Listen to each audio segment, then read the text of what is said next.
Kumikita ako nun ng nasa, meron akong isang kinita, nasa parang 520k isang buwan. The next month, parang 540.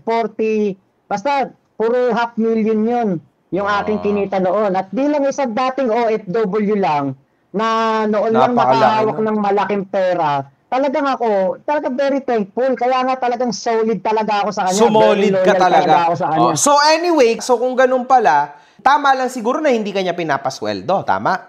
Oo. Okay diba? lang sa akin. Kasi isa pa nga, volunteer yung ginagawa Voluntary ko. ka, Oo, parang ako'y volunteer vlogger. Hindi ako pumirma ng kontrata sa kanya. Hindi ako nanumpa sa kanya. Talagang ako lang, ay ginawa ko lang to dahil nga tuwang-tuwa naniniwala ako sa ginagawa niyang naniniwala ka. Yes.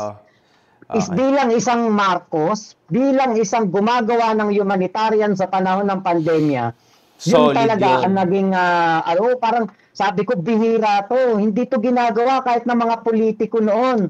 Noong time na yun, hinahanap nga ng mga, ng mga kababayan natin, yung mga mayor nila, hinahanap yung mga congressman nila.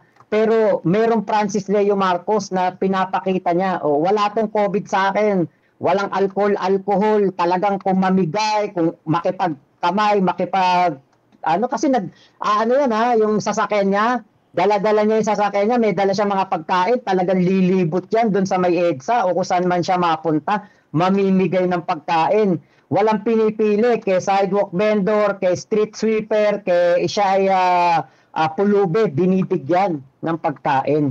So bulag na bulag ang aking mata noon sa ginagawa niyang pagtulong. Sa breaking news na tayo.